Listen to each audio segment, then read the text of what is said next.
Muy buenas a todos, aquí resúmenes Medicina General Colombia. Hoy vamos a revisar el tema de asma en pacientes menores de 5 años.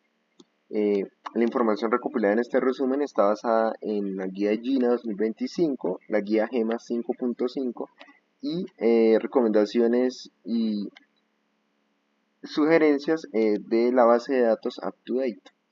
Entonces vamos a revisar este tema el día de hoy en pacientes menores de 5 años. Entonces, para empezar, el asma, por definición, es una enfermedad inflamatoria. Esto es muy importante. Debido a que es una enfermedad inflamatoria, pues el manejo debe realizarse con esteroides inhalados para su control sintomático. Esto ya lo vamos a ver más adelante. Que produce obstrucción del flujo variable de la vía aérea. Es decir, hay una respuesta de hiperreactividad bronquial en la cual hay una respuesta de reversibilidad al broncodilatador y la vía aérea que se ve afectada en este proceso son los bronquios y los bronquiolos. Esto lleva a un atrapamiento aéreo, unas alteraciones a nivel de la ventilación alveolar y unos síntomas que se pueden ver reflejados en nuestros pacientes. En cuanto a los factores de riesgo del asma, tenemos primeramente los antecedentes familiares. Aquí la importancia de usar el IPA como escala predictiva en la cual va a establecer pues, la probabilidad de que un paciente presente la entidad. Limidores de la inmunidad celular contra el BCR. Se ha visto que en la nasofaringe de aquellos niños asmáticos pues hay distintas cepas de bacterias que predisponen a la aparición de esta enfermedad, además de la inmunidad celular pues inmadura frente al virus incital respiratorio. Sin embargo, pues los fenotipos de bronquiolitis que se ven relacionados con el asma son sobre todo por infecciones por el rinovirus. Exposición al tabaquismo, muy importante. En contexto de los niños, pues tabaquismo secundario, ¿no? Es decir, tíos, padres o otros familiares que fumen en la casa. Antecedente de prematurez por debajo de las 37 semanas, bajo peso al nacer por debajo de los 2.500 gramos y ausencia de lactancia materna. Esto es muy importante, sobre todo la lactancia materna exclusiva en los primeros 6 meses, según las recomendaciones de la OMS, que puede ser extendida hasta los 2 años, y el parto por cesárea, debido pues a la exposición del feto a los microorganismos del canal vaginal. Entonces se ha visto que la ausencia de la exposición a este evento pues se ha relacionado con la aparición del asma. Algo muy importante es durante la anamnesis, aunque a veces las mismas mamás al traer a los pacientes nos refieren pues los desencadenantes de las crisis asmáticas. ¿Por qué esto es importante?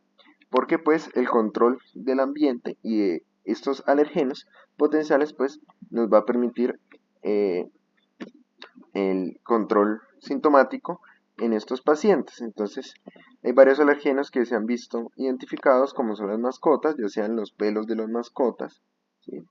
O digamos las heces de las mismas, también la exposición o la presencia de cucarachas en el ambiente familiar. Las precipitaciones en las temporadas de lluvias pues conllevan un aumento de la incidencia de las infecciones respiratorias y con esto pues de las crisis de asma. Cambios de clima, es decir, el paciente viene en un clima cálido y se somete al frío o viceversa. La humedad presente en los hogares, ya sea en forma de moho, ¿sí? Debido a que el aspergillus es un hongo que habita los ambientes húmedos y puede generar una reacción de hipersensibilidad en estos pacientes. Cosa distinta de la aspergilosis, ¿no? O sea, de la hipersensibilidad por aspergilo, cosa muy distinta. El humo de tabaco, como ya mencionamos anteriormente, cocinar con leña o estar expuesto al humo de leña también puede desencadenar los episodios de asma, aunque en el futuro esta exposición a biomasa también puede provocar la aparición de enfermedad pulmonar obstructiva crónica. Sin embargo, esto es más en el adulto. Cannabis, pues ya el consumo de esto pues ha venido en aumento en los últimos años, entonces digamos que también preguntar, digamos, por familiares o incluso los mismos cuidadores si consumen esta sustancia. Y algunos pacientes, los alimentos pueden desencadenar crisis de asma. En cuanto al ejercicio, algo muy importante es que se asocia a resequedad de la vía aérea, es decir, por ejemplo, salir a trotar a las 6 de la mañana en un clima frío, pues se asocia con esta resequedad y este aumento de reactividad bronquial en estos pacientes. Sin embargo, el ejercicio no es contraindicado en los pacientes asmáticos, ¿sí? De hecho, la actividad física en estos pacientes, que son dos términos muy distintos, el ejercicio es formulado, la actividad física pues es independiente por parte del paciente, se ha visto que mejora los resultados funcionales en estos. Entonces digamos que más que evitar recomendar la actividad física, es recomendarla, pero pues hacer los usos de medidas preventivas. Entonces el uso preventivo del inhalador y pues digamos usar medidas, por ejemplo una bufanda en caso de que se vaya a trotar en horas de la mañana. Los fármacos, se ha estudiado muy bien la aspirina y los AINES debido pues al bloqueo de la ciclooxigenasa, lo que genera un aumento pues, de la vía de la ácido araquidónica hacia la lipoxigenasa con la formación de leucotrienos. También los IECA por el aumento de la producción de las bradicininas al inhibir la enzima convertidora en angiotensina y los inhibidores de la bomba de protones también se ha visto relacionado con crisis de asma. En cuanto a los fenotipos, el más famoso son el fenotipo de las sibilancias de Tucson, en los cuales pues fue una cohorte de pacientes en las cuales pues se establecieron estos tres fenotipos. De esta forma digamos que uno puede brindar asesoría y educación a los padres de familia sobre pues la posibilidad de que el paciente termine siendo asmático pues después de la adolescencia, digamos que es como el punto clave en este estudio. Entonces va a haber un fenotipo sibilante temprano transitorio, en las cuales se debe a que estos pacientes, debido a su calibre de la vía aérea, que es menor, pues tienen más tendencia al colapso, sobre todo al momento de la expiración. Entonces son estos pacientes que son sibilantes recurrentes, es decir, más de 3 en un año, o persistentes, pero que pues hacia la preescolaridad de los 4 años de los 2 años a los 6 años, pues los pacientes presentan mejoría de sus síntomas. No se asocia a atopia y los test de hiperreactividad son negativos hasta los 11 años. Entonces son los pacientes que son sibilantes durante su periodo de lactantes hasta los 2 años, pero hacia los preescolares y escolares pues ya mejoran los síntomas. Están los sibilantes sin atopia, entonces son los pacientes que presentan sus síntomas que persisten hasta la adolescencia y que los test de hiperreactividad pues se ven, son positivos pero se ven pues disminuidos a medida que pasa el tiempo. Entonces son los pacientes lactantes que presentan los síntomas asmáticos hasta la edad de los preescolares y escolares, pero que pues hacia la adolescencia ya no presentan síntomas. Y el sibilante con atopia son aquellos pacientes que tienen comorbilidades, es decir, antecedentes familiares, rinitis alérgica, conjuntivitis alérgica, pacientes con dermatitis atópica que persisten los síntomas después de la adolescencia y pues se ha asociado a test de hiperreactividad bronquial positivos, por lo que termina finalmente siendo asmáticos pues en la adolescencia y en la adultez.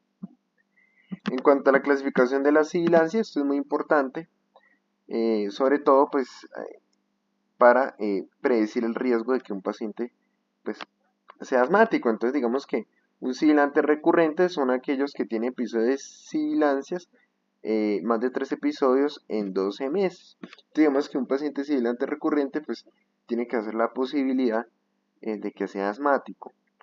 Y los sibilantes persistentes son aquellos pacientes en los cuales después de los episodios agudos de sibilancia siguen con síntomas.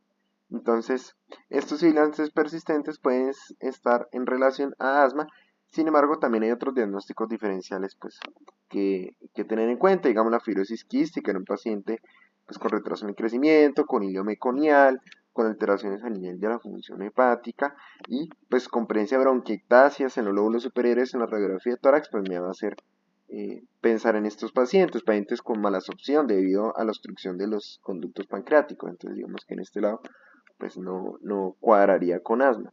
Pacientes con bronquiolitis obliterante es una enfermedad muy extraña en relación al adenovirus, en la cual pues hay una radiolucidez en campos alveolares. Entonces, digamos que pues, Es muy extraño, pero puede llegar a ser. Sobre todo se ha visto esta bronquiolitis solitariamente en pacientes con trasplante de pulmón. Entonces, digamos que pacientes que hayan sido usuarios de este, pues pensar en esa entidad.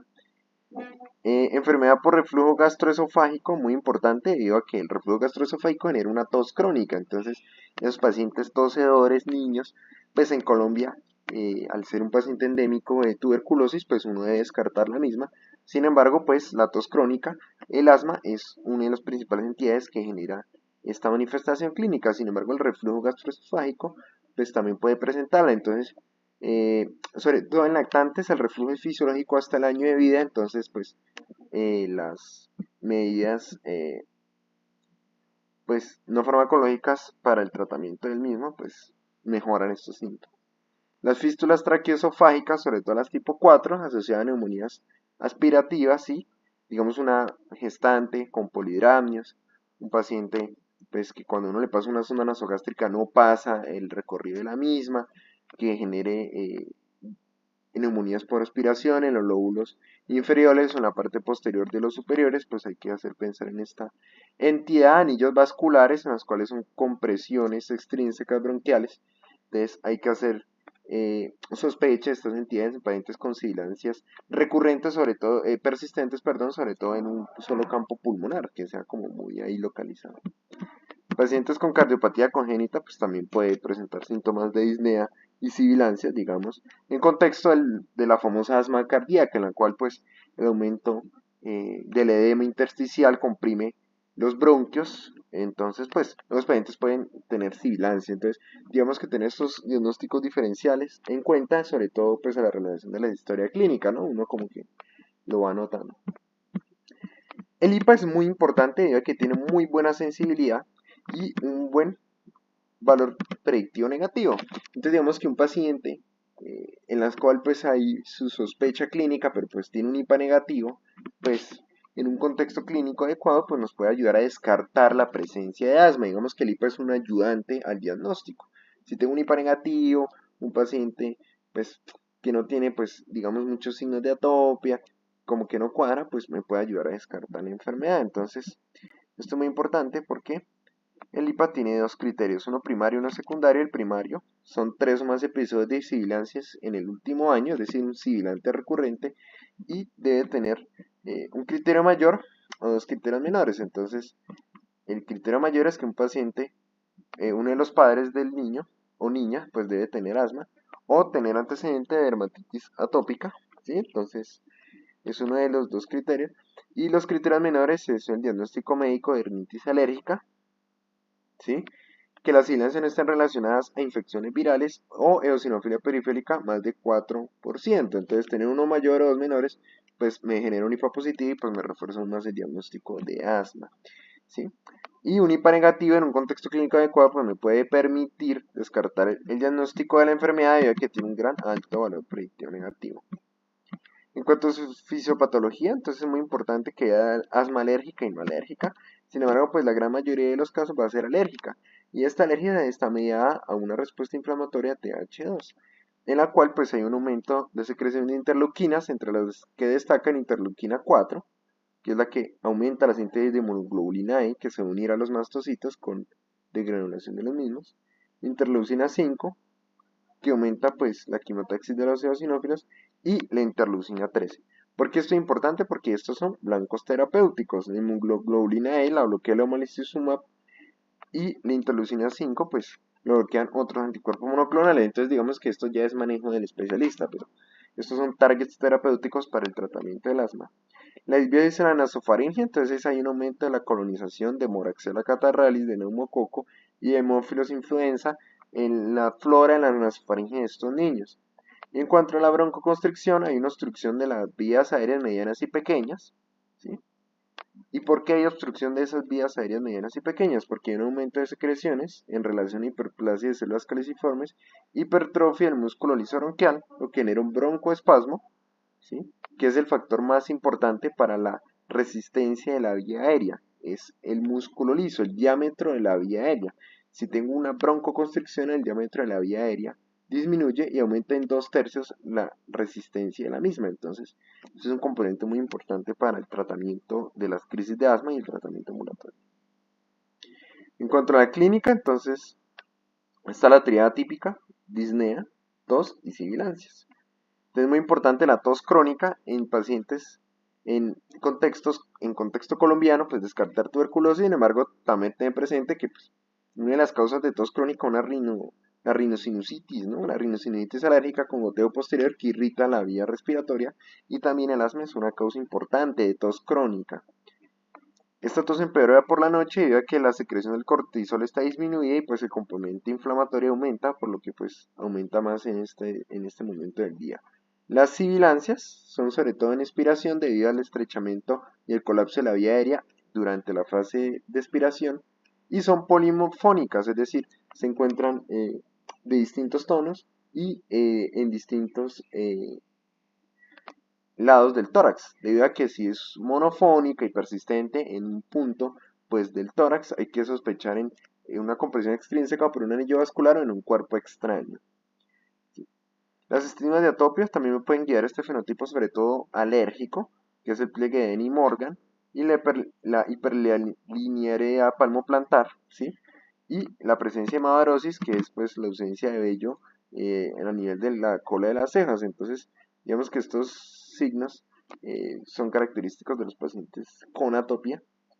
Y pues la concomitancia de otros procesos alérgicos, pacientes riníticos, pacientes con dermatitis atópica, con conjuntivitis alérgica, sobre todo a nivel del párpado inferior, pues hay que hacer pensar en estigmas de atopia que se correlacionan con la presencia del asma.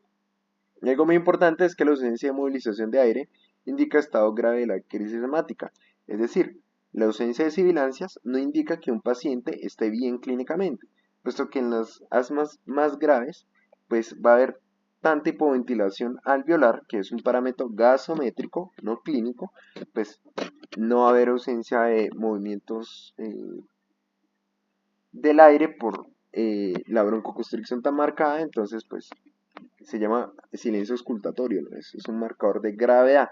Entonces no pensar que un paciente que no se le escuche nada en la auscultación esté bien, sino más bien pensar si un paciente durante los movimientos ventilatorios no se le escucha aire es porque está muy broncoobstruido, debería haber pues unos ruidos respiratorios normales, ¿no? El diagnóstico depende de la edad.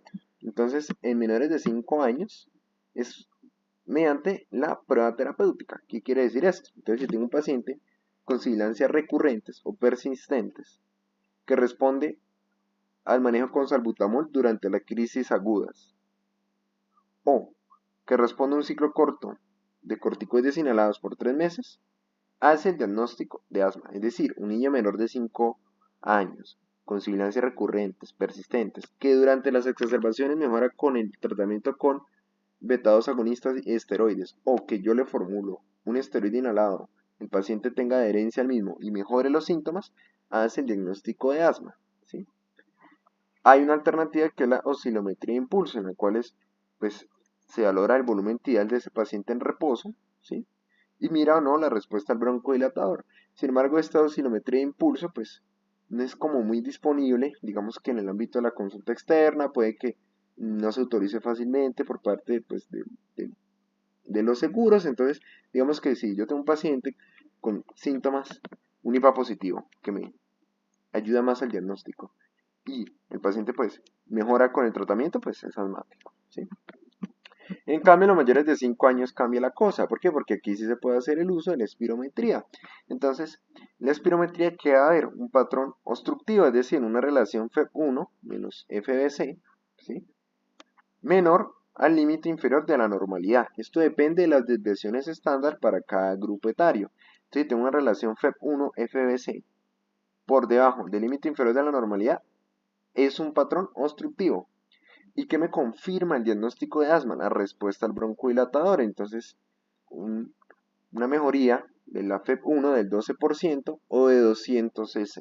Entonces, si tengo un patrón obstructivo, un FEB1 FBC por debajo del límite inferior para el grupo etario con respuesta al broncodilatador, mejoría del 12% de 200 cc, hago el diagnóstico de asma. Algo importante es tener en cuenta que la curva de arriba en la parte de arriba de la curva de la espirometría, mira pues las anomalías intratorácicas, ¿sí? Porque representan el flujo a la expiración, mientras que la curva de abajo representa el flujo a la inspiración. Entonces, a la expiración representa anomalías intratorácicas. Entonces, por ejemplo, los pacientes asmáticos, los pacientes con fibrosis quística, con displasia broncopulmonar, aquellos que reciben ventilación mecánica no invasiva al ser recién nacidos o con anillo vascular que haga compresión extrínseca. Y a la inspiración, pues la parte de abajo va a mostrar alteraciones extratoráxicas, entonces un cuerpo extraño, laringo, broncomalacia, sobre todo en pacientes con síndrome de Down, pues van a haber alteraciones a nivel del flujo en inspiración. Entonces digamos que esta espirometría, en las líneas punteadas, en las líneas aquí estas, en las líneas punteadas van a ver el predicho, ¿sí? En estos puntos van a ver antes del broncodilatador y después del broncodilatador. Entonces, en la espirometría uno mira los volúmenes en el eje X y el flujo en el eje Y. Los volúmenes en el eje X generalmente se alteran en patologías restrictivas, por ejemplo, una enfermedad intersticial, ¿sí?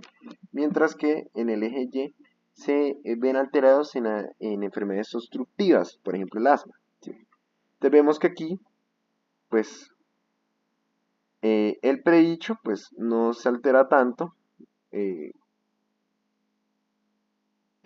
respecto a la situación basal del paciente. Sin embargo, pues miren que el flujo sí está más comprometido respecto al control. Es decir, pues es una alteración obstructiva predominantemente. Y miren que con el broncodilatador hay una mejoría notable del flujo, sobre todo a la expiración. Por ende es un patrón obstructivo. Entonces miren que acá mejoró notablemente el flujo, es decir, una respuesta al broncodilatador, pues compatible con un asma, ¿no? Desalteración en el flujo, la parte expiratoria, porque está por arriba, que mejora con el broncodilatador, pues es un paciente asmático. Y aquí pues tenemos una espirometría, la sacamos de UpToDate, entonces miren que un FBC en este paciente, digamos que estaría por debajo del rango etario, ¿sí? Antes del broncodilatador hay un 66% del predicho y después del broncodilatador hay un 79% del predicho. Entonces miren que aquí ya hay más del 12%. Entonces aquí pues lo vemos sobre todo en el FEP1, que mira un es en el FEP1 y un 65% del predicho en el FEP1 y después del broncodilatador 93%. Aquí y acá más del 12%. ¿Sí? Y vamos a ver a nivel de litraje, que son 200 cc. Aquí 1200 cc. Después de broncodilatador 1800, de 1800 a 1200 hay 600, entonces hay una respuesta al broncodilatador. Entonces, patrón obstructivo con respuesta al broncodilatador, pues confirma el diagnóstico de asma. Algo importante es que la espirometría negativa no descarta el diagnóstico del asma, pero aquí sí lo puede descartar la broncoprovocación, ya sea con ejercicio o con metacolina. Entonces, ¿qué significa esto? Una espirometría positiva confirma el diagnóstico de asma, pero una espirometría negativa ante sospecha clínica no descarta el diagnóstico y se debe confirmar con una prueba de broncoprovocación, que hay dos formas de hacerla, con metacolina y con ejercicio. Entonces, con metacolina, ¿qué se le hace? Se le va administrando metacolina al paciente y si el paciente hace una caída de la FEP1 con dosis menores de metacolina, menores a 0.8, pues ese paciente es asmático. Entonces aquí hay un ejemplo, en el cual se le administra la metacolina al paciente. Mire que en un control normal se le administraron 20 miligramos de metacolina, mililitro, para generar una caída del FEP1, mientras que en un paciente asmático requirió de menos dosis de metacolina.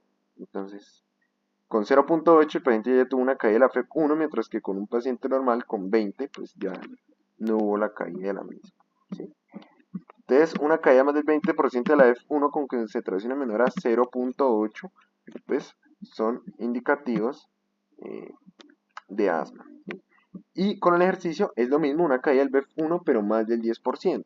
Sin embargo, hay que tener en cuenta que hay que suspender los inhaladores previamente y pues no debe haber hecho el paciente ejercicio vigoroso el día anterior a la prueba porque pues puede generar falsos negativos. Entonces digamos que estas pruebas de broncoprovocación ya son más del manejo del especialista, pero estas pruebas ante sospecha clínica y una espirometría negativa pues deben ser enviadas. Y aquí hay un algoritmo de la GEMA en la cual pues hacen esto. Entonces tengo un paciente con historia clínica compatible, tos, sibilancia disnea, presión torácica. Le hago la espirometría de mayores de 5 años. Si es positiva, es el diagnóstico de asma. Si es negativa, pero tengo sospecha clínica, le hago la prueba de provocación con metacolina o con ejercicio. Si es positiva, es el diagnóstico de asma. Pero si esa prueba de broncoprovocación es negativa, descarto el diagnóstico de asma. ¿Sí? Otra prueba que se puede considerar es la del picoflujo, en la cual eh, la fracción expirada de óxido nítrico, en la cual una fracción esperada de óxido nítrico más de 25 partes por millón, pues ayudarían a confirmar el diagnóstico de asma. ¿Sí? En cambio, el paciente tiene menos de 5 años o la espirometría no está disponible, pues haga una prueba terapéutica con esteroides inhalados y haga una reevaluación en 2 a 3 meses. Si el paciente con la prueba terapéutica mejora, pues tiene un diagnóstico de asma. ¿Listo? Entonces, digamos que ese sería el algoritmo. Laboratorios, pues el hemograma para valorar la eosinofilia para realizar el IPA. Y el prick test, pues digamos en pacientes con otras comorbilidades, por ejemplo pacientes riníticos con dermatitis atópica, pues digamos que establecer aquellos alergenos que empeoran las crisis pueden ayudar al control sintomático. Sin embargo, digamos que uno hace eso en pacientes con mal control, pues con los inhaladores, si el paciente ya lleva dosis medias de esteroides inhalados, con su salbutamol, con buena técnica inhalatoria, y pues no mejora y tiene estas otras condiciones como rinitis o conjuntivitis, pues digamos que hacer el control o la inmunoterapia de esos alergenos, pues puede ayudar. En cuanto a la radiografía de tórax, se indica solamente en pacientes que no respondan al tratamiento, digamos en contexto de urgencias, o pacientes que vengan con fiebre. Entonces, para descartar, digamos, su infección bacteriana, entonces, ¿qué vamos a encontrar en la radiografía de tórax? Aplanamiento de los diafragmas, horizontalización de los arcos costales y engrosamiento peribroncovascular. ¿Sí? Y digamos, en esta radiografía a la derecha podemos ver aquí aire a nivel del mediastino, entonces son pacientes con neumomediastino. El asma puede complicar por ese atrapamiento aéreo en neumomediastino o en neumotórax. Entonces, neumotórax secundario, esto puede ocurrir. En cuanto a la elaboración del control de los síntomas, hay escalas, sin embargo, pues a mí me gusta una tabla que muestra UpToDate, que es como mucho más práctica, en vez de ponerse uno a hacer esas escalas en consulta externa, uno simplemente valora esos ítems. ¿Y para qué sirve la valoración del control de los síntomas? Para saber si escalo o no el tratamiento. El término intermitente y persistente ya no se usa, ¿sí? Entonces, la severidad del asma la marca la dosis de esteroides inhalados que yo use. Si un paciente necesita más dosificación de esteroides inhalados para hacer el control de sus síntomas, pues es más severo el asma. Entonces aquí me muestra una tabla UpToDate que es muy buena. Entonces me dice si el paciente pues presenta menos de síntomas menos de 2 días a la semana, si el paciente tiene despertar nocturno menos de una vez al mes, si pues su actividad cotidiana está normal y pues se requieren menos de 2 días a la semana del uso del salbutamol o del agonista beta-2 para el control de los síntomas, pues el paciente está bien controlado. ¿Qué se le hace al paciente bien controlado? Pues controlen en, en 6 meses, y si lleva más de 3 meses con buen control de síntomas, pues podemos considerar disminuir un step, ¿no? Que ya vamos a hablar de ello. En cambio, si el paciente está mal controlado, entonces tiene síntomas más de 2 días a la semana, durante todo el día, o tiene despertares nocturnos más de una vez al mes o una vez a la semana, tiene alteraciones en su cotidianidad o requiere del uso más frecuentemente del salbutamol, entonces el paciente está mal controlado. ¿Qué hay que hacer? Subir un escalón y hacerle un control en un mes. ¿Listo? Sería como el tratamiento. Entonces esto varía si es menor o mayor a 5 años. ¿Y por qué varía? Porque en mayores de 5 años, mire que ya incluyen aquí en la tabla las pruebas de función pulmonar que no se hacen en menores de 5 años. ¿Sí? Entonces digamos que es muy importante. No es que no se hagan, es que pues están menos disponibles y uno hace el diagnóstico con la prueba terapéutica. Entonces esto es muy importante. En cuanto al tratamiento, pues muy importante la técnica inhalatoria. Entonces el paciente debe sacar el aire hasta vaciar los pulmones, inhalar mientras se aplica el inhalador, mantener durante 10 segundos pues, la respiración, expirar y, muy importante, lavarse la boca con agua, ¿sí? Para evitar, por ejemplo, candidiasis o los pacientes con esteroides inhalados, eh, esos efectos adversos. Muy importante la vacunación, el plan amplia de inmunización en Colombia, pues revisar el carnet de vacunación. Y algo muy importante es que los inhaladores aún siguen expulsando contenido ya después de acabado el mismo. Entonces, una forma de saber si el inhalador ya se terminó de usar es dejarlo sobre un vaso con agua. Si el inhalador flota, el aire es menos denso que el agua. Entonces, si el inhalador flota, pues el inhalador ya se acabó y hay que pues usar otro, ¿sí? Porque a veces los inhaladores se agotan y siguen botando pues material. Entonces hay que mirar esa parte. Algo muy importante de la técnica inhalatoria es que mire que solo el 20% del inhalador se va hacia los pulmones y a la circulación sistémica. Entonces, este 20% es el necesario para el control sintomático, mientras que el 80% es digerir el tracto gastrointestinal metabolizado por primer paso por el hígado y llevado a la circulación sistémica, pero se ve relacionado con efectos secundarios, es decir, la vía inhalatoria es la de preferencia para el control del asma y es la que menos efectos adversos sistémicos tiene.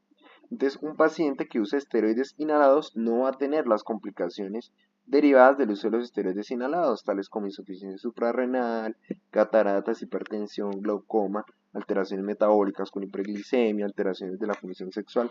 No va a tener nada de esos síntomas debido a que las dosis de esteroides inhalados son muy bajas.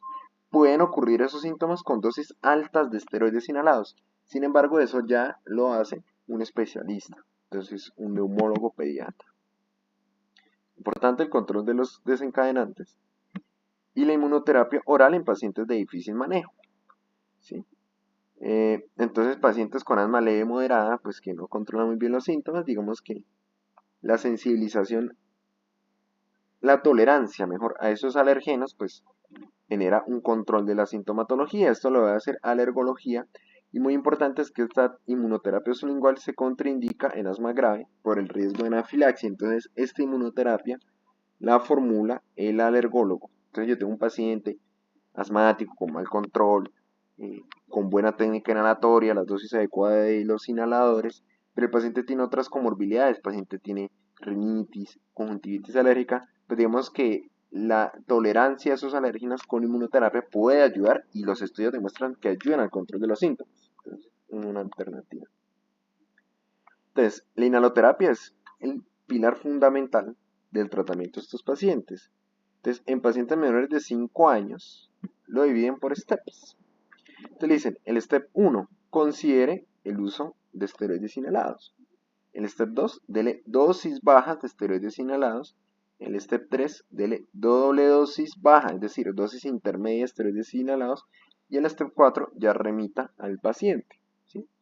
¿Cómo uno sabe si escalar o desescalar esta escalera? Con la tablita. Si el paciente está mal controlado, se escala un escalón. Si está bien controlado, después de 6 meses se desescala el escalón. Entonces, digamos que en términos prácticos, step 1 y 2, póngale esteroides a dosis baja. Step 3 a dosis media, step 4, remítalo pues a el neumólogo pediatra, ¿sí? Digamos que para llegar a este step 4, pues es muy poca el porcentaje de los pacientes que requieren de esto. Entonces es manejar muy bien estos 3 escalones y revisar muy bien la técnica inhalatoria. Y las dosis de los fármacos, pues está aquí, con ayuda de la inteligencia artificial, ¿no? En cuanto a la reacción adversa, entonces está la candidiasis orofaringea, muy importante enjuagar la boca después del uso de los inhaladores. La disfonía debido a la miopatía en los músculos laríngeos puede ocurrir. Y la insuficiencia suprarrenal y esos efectos sistémicos de los esteroides solamente ocurren en dosis altas. Incluso si el paciente tiene una buena técnica inhalatoria y deglute muy poca cantidad de medicamento, es muy raro estos efectos adversos. Y el retraso en el crecimiento, que se ha reportado en los ensayos clínicos, pues es transitorio y no afecta a la talla final. Es decir, los niños no se van a quedar pequeños por el uso de los esteroides inhalados y se ha visto que las curvas de crecimiento se normalizan después de 3 años o más de seguimiento. Entonces no hay que tener miedo alguno de esta complicación. En pacientes mayores de 5 años hasta los 11 años cambia la cosa. Cambia la cosa. ¿Por qué cambia la cosa? Porque estos pacientes son candidatos a terapia MART. Es decir, ¿qué es la terapia MART? Es el uso del ICS-LABA. Y este LABA es el formoterol. Este es el formoterol. Entonces, ¿qué es la terapia MART? La terapia MART es usar el ICS más el formoterol tanto de control como de rescate. ¿Por qué? Porque en menores de 5 años uno usa los esteroides inhalados como controlador y el salbutamol, el SABA, como rescate. En cambio, la terapia MART, que ha visto que tiene mejores desenlaces clínicos, ¿qué dice? Use el mismo inhalador, el ICS formoterol, tanto de controlador como de rescate. O sea, el mismo paciente con el mismo inhalador se va rescatando. Entonces se usa una dosis fija, controladora, de ICS formoterol y una dosis de rescate, un puff del mismo inhalador. Esa es la terapia MART y esa es la que se ha visto que tiene mejores desenlaces clínicos. Entonces, ¿en quiénes se indica esta terapia MART? En pacientes STEP 3 a 4. ¿Listo? Entonces, miremos la tabla que nos muestra la GINA. Entonces, STEP 1 y 2, dosis bajas de ICS formoterol, ¿cierto? En pacientes con en pacientes con STEP 1 y 2, dosis bajas de esteroides inhalados con rescates con salbutamol. Entonces, STEP 1 y 2, dosis bajas de esteroides inhalados con salbutamol de rescate. En STEP 3 y 4, dosis bajas de controlador de ICS formoterol y dosis medias de controlador de ICS formoterol con terapia MART de rescate. Y como alternativa, pues dosis intermedias de esteroides inhalados y el SABA. Entonces, en resumen, mayor de 5 años, STEP 1 y 2, esteroides inhalados de forma controladora y rescate con salbutamol. Y STEP 3 y 4, dosis controladora a dosis bajas y medias del ICS formoterol y terapia MART, el mismo inhalador usado de rescate. Entonces, STEP 1 y 2, esteroides inhalados como controlador y SABA de rescate, y STEP 3 y 4, ICS formoterol a dosis bajas y a dosis medias como controlador y como terapia MART de rescate. Y pues ya el STEP 5, ya considerar la remisión a neumología. Sin embargo, digamos que un paso previo al STEP 5 puede ser el uso del LAMA, que es el tiotropio, que es un agonista de larga acción muscarínico. Y ese LAMA se indica a partir de 6 años. A partir de 6 años. ¿Listo? Entonces, digamos que en STEP 4, uno que usaría como arsenal médico ICS formoterol a dosis medias de controlador, terapia MART, ese mismo inhalador como rescate, un puff, y le arrancaría el tiotropio, el LAMA. ¿Listo? Aquí están las dosis bajas, medias y altas de controlador, la ICS formoterol, y la dosis de rescate con este mismo inhalador, la terapia MART, es un puff. ¿Cuál es la dosis máxima en niños de 5 a 11 años? 8 puff. Ya para mayores de 12 años son 12 puff, 12 con 12. Aquí están las dosis. ¿Listo? Se puede usar el ICS formoterol o el abeclometasona formoterol. Ambas son válidas. ¿Listo? Y el tiotropio, pues aquí están las dosis. Digamos como un paso previo al STEP 5. Entonces, como arsenal médico, usarlo en estos pacientes.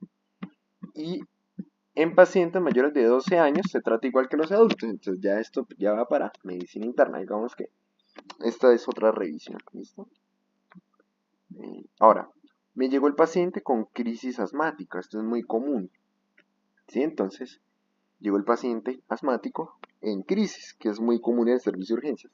Entonces, yo lo primero que debo hacer ante un paciente con crisis asmática es valorar la severidad de esa crisis del asma.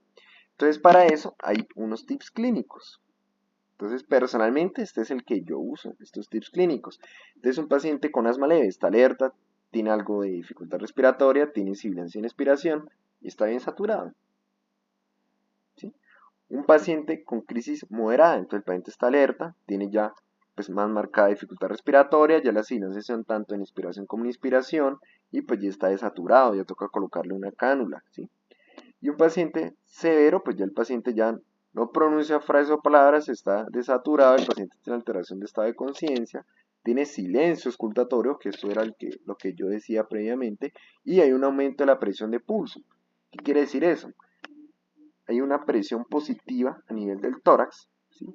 Por lo que disminuye el retorno venoso a nivel del corazón. Entonces hay una caída de la presión de pulso, más de 10 milímetros de mercurio, es decir, el paciente inspira, ¿sí? Digamos que el paciente en expiración le marcó 90 la sistólica y en inspiración le marcó 70 la sistólica. Entonces hay un aumento de la caída de, de, de, de, de la presión de pulso. ¿Listo? Hay un score que es el Pulmonary Score, que sirve para estratificar la severidad del asma. ¿Sí? Digamos que pues se puede usar, digamos, para la historia clínica, para uno pues respaldarse y llenarse de criterios de decir este paciente es leve, moderado, severo. La oxigenoterapia entonces se busca metas más de 94% y en caso de requerir nebulizaciones, que son los pacientes que están muy graves, que ellos no mantienen la mecánica ventilatoria, toca nebulizarlos, ¿sí? Entonces se debe iniciar un caudal de 6 a 8 litros por minuto. Entonces, ¿cómo es el escalonamiento de esta oxigenoterapia en una crisis de asma? Entonces uno arranca con una canulita, que la gran mayoría de los pacientes pues mejoran. Si el paciente no mejora con la cánula, uno inicia un sistema de alto flujo, es decir, que el aire del medio ambiente no se mezcla con el aire que proporciona el aparato del oxígeno. Entonces uno puede arrancar con un Venturi, ¿sí? Que la FIO2 la, pues la boquilla del Venturi o una cánula nasal de alto flujo, ¿sí? De hecho, esta cánula nasal de alto flujo es muy buena herramienta, ¿sí? Entonces, si la pueden usar, úsenla, ¿sí? Tiene menor riesgo de barotrauma, de neumotórax, digamos que la mejoría clínica es más rápida con el uso de la cánula nasal de alto flujo.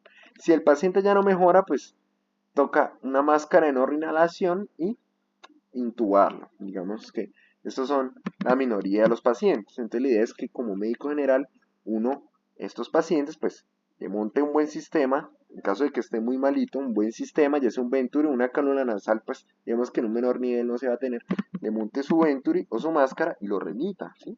Si ya lo ve muy malito, pues toca intubarlo, lastimosamente. En cuanto a la inhaloterapia, entonces depende si es leve, moderado o severo. Si el paciente tiene una crisis leve, se usan los beta-2 agonistas y el esteroide sistémico. Si el paciente tiene una crisis moderada, se usa el beta-2 agonista. Se puede considerar el uso de un agonista muscarínico de corta acción, un SAMA, junto con su esteroide sistémico. Muy importante el esteroide sistémico porque es una enfermedad inflamatoria. Y si el paciente ya está muy malo, pues le arranco SAMA, más SABA, el esteroide y el sulfato de magnesio, que es muy importante porque genera broncodilatación. Y aquí en Colombia usamos algo llamado el esquema de crisis, ¿sí? Que es este, que es de 2 a 4 puff cada 20 minutos por una hora, 2 a 4 puff cada hora por 4 horas y 2 a 4 puff cada 2 horas por 6 horas. Digamos que esto no está respaldado en las guías ni en las dosificaciones que ustedes van a ver en la GEMA o en la GINA, pero aquí en Colombia lo usamos y eso funciona realmente. Digamos que es como algo que nosotros usamos acá y hemos visto mejoría.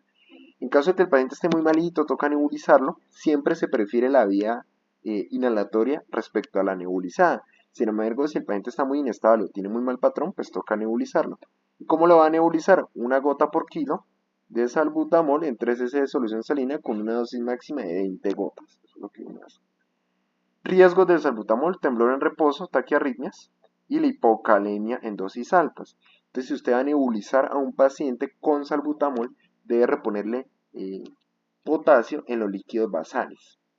Entonces digamos que una dosis de 1 a 2 miliequivalentes por kilo día de potasio diluido en los líquidos basales, toca colocárselo para evitar el riesgo de hipocalemia. El paciente puede entrar en paro por una hipocalemia inducida por salbutamol en nebulizaciones o dosis muy altas, ¿no? Importante. Y algo muy importante es que el paciente, después de salir de su crisis, pues hacer el tratamiento ambulatorio. Entonces, continuar el beta-2 agonista por 4 días, el ICAs, pues a su dosis, ya escalar el STEP, o sea, hacerle un plan de manejo de ese paciente al ingreso y pues completar los esteroides por 7 días. Lo importante de los esteroides sistémicos, que aquí están las dosis, sean por ciclos cortos, de 5 a 7 días, y el riesgo de insuficiencia suprarrenal es mínimo. Entonces no hay que desescalar la dosis del esteroide. Usted simplemente lo retira a los 7 días y listo. Listo, muchas gracias. Eh, el resumen lo dejo pues en el link de la descripción.